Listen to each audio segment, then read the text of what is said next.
Oke, kita akan lanjutkan untuk part ketiga, yaitu tentang square. Ya, square. Definisi dari square adalah a square is a quadrilateral with 4 congruent angles and 4 congruent sides. Jadi, square itu adalah sebuah quadrilateral yang memiliki 4 sudut yang sama dan juga 4 sisi yang sama.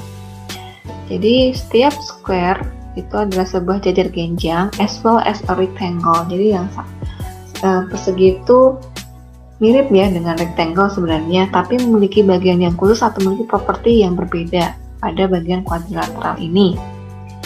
Jadi, a square is a rectangle having 4 congruent sides. Kalau di rectangle kan sisinya tidak sama ya, tapi untuk square ini memiliki sifat yang khusus, yaitu sisinya yang sama. Nah, jadi square juga memiliki bagian yang sama pada jajar genjang, yaitu opposite side-nya paralel, kemudian opposite side-nya itu congruent, side angle-nya congruent, consecutive angle-nya juga supplementary, dan diagonalnya bisa each other. Nah, sekarang plusnya. Jadi plusnya ini ada yang berbeda. Yang pertama adalah memiliki 4 right angles. Ini sama dengan rectangle ya sebenarnya. Jadi sudutnya siku-siku. Lalu 4 congruent side. Nah ini, jadi sisinya ini juga sama. Itu yang membedakan dengan rectangle. Dan diagonalnya congruent. Kalau ini sama ya. Cuman diagonal di sini lebih khusus lagi. Mengapa? Karena bagian-bagiannya pasti akan sama begitu di sini. Lalu diagonal are perpendicular. Jadi diagonalnya itu tegak lurus. Dan diagonalnya memotong saling berlawanan sudutnya ya. Gitu. Nah, ini adalah tadi adalah bagian-bagian yang khusus ya. Jadi plusnya itu banyak, di sini ada 5 bagian dari square.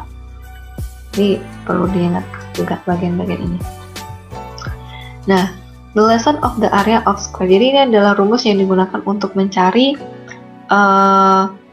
luas dari persegi, yaitu sisi kuadrat ya, sisi kali sisi. Sebenarnya konsepnya sama seperti rectangle. Lalu untuk keliling berarti 4 kali sisi ya. Jadi sisi tambah sisi tambah sisi tambah sisi sebanyak 4 kali kan, jadi 4 kali S. Nah, sekarang masuk ke pembuktian. Suatu persegi, yaitu persegi ABCD dan AE diketahui kongruen dengan DF. Buktikan bahwa AF itu kongruen dengan BE. Jadi kita akan buktikan ini nih. Nah, sekarang karena ini persegi, kita bisa membuat plan, yaitu kita bisa gunakan segitiga BAE yang saling berkaitan ya, dan segitiga ADF. Tuh. Nah, ini adalah pembuktiannya. Sebelum masuk ke sini, kita akan lihat dulu kira-kira kita bisa menggunakan postulat apa ya. Ini kan kongruen ya, berarti pertama kita sudah mengetahui satu sisi nih. Lalu sudutnya juga, berarti sudut ya. Lalu apalagi sisi lagi sebenarnya, yaitu sisi apa? BA ini kan sebenarnya sisinya sama dengan AD ya, gitu. Jadi kita bisa menggunakan postulat sisi, sudut, sisi. Oke, sekarang kita sudah punya ini ya, jadi sebenarnya terbukti ya. Lalu kalau mau membuat pembuktian yang sistematis, bisa dengan cara seperti ini. Karena ABCD adalah square, ini diketahui ya, maka BA kongruen dengan DA ya, karena a square is equilateral. Jadi BA dan DA itu kan bagian dari atau sifat khusus dari square atau properti dari square. Jadi kita bisa berikan alasan itu di sini. Lalu sudut A dan sudut D itu adalah right angles. Ini juga bagian dari sudut pada persegi ya. Lalu sudut A kongruen dengan sudut D, ini adalah akibat dari yang ketiga ya. All right angles are congruent. And then AE kongruen dengan DF, ini given, diketahui dari soal. Nah, jadi dari bagian ini kita sudah punya sini sisi ya. Dan ini sudut, ini adalah sisi. Jadi sudah sama ya. Karena sisi sudut sisi, maka segitiga BAE kongruen dengan segitiga ADF. Jadi memiliki postulat SAS atau side angle side. Karena sama, maka kita bisa menunjukkan bahwa AF itu sebenarnya kongruen dengan BE dengan alasan CP/CT, C atau akibat dari kekongruennya. Gitu. Contoh, berikan ABCD adalah square. Complete the following. Kita lengkapi ya. Jika AB 10, maka AD-nya berapa? 10 ya tentunya ya. Lalu DC-nya juga 10. Jika CE-nya 5, CE di sini 5, maka DE-nya juga 5. Sudut ABC berapa? 90 derajat. Sudut ACD berarti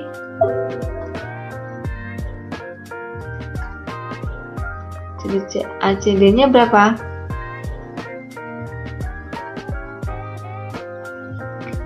Oke, sebentar. Sama ya, ACD itu kan berarti tinggal bagi ya. Sudut siku-siku BCD kita bagi dengan 2, berarti 45 derajat. Dan yang terakhir sudut AED adalah 90 derajat. Udah ya pada bagian square ini. Oke, jadi kalau begitu kita bisa menyimpulkan karakteristik antara parallelogram, rectangle, dan square.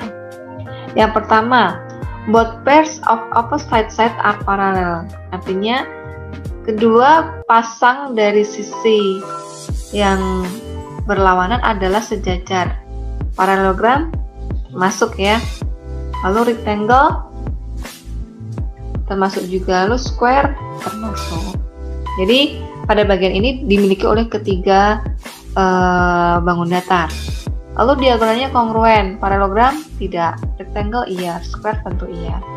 Both pairs of opposite sides are congruent. Jadi kedua pasang pada sisi yang berlawanan adalah kongruen. Untuk parallelogram iya, rectangle juga iya, square juga iya. At least one right angle. Parallelogram enggak ya. Rectangle pasti, square juga pasti. Both pairs of opposite angles are congruent. Jadi kedua pasang dari sisi yang berlawanan adalah kongruen. Parallelogram iya, rectangle iya, square juga iya.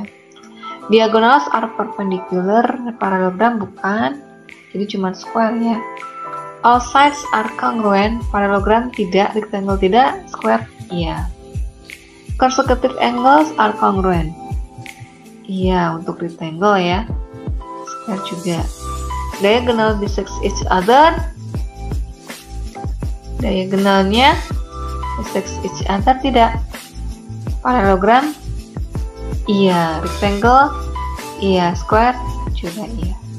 Lalu diagonalnya bisect opposite angle hanya square ya, karena diagonalnya kan yang tepat bisa membagi sama besar ya.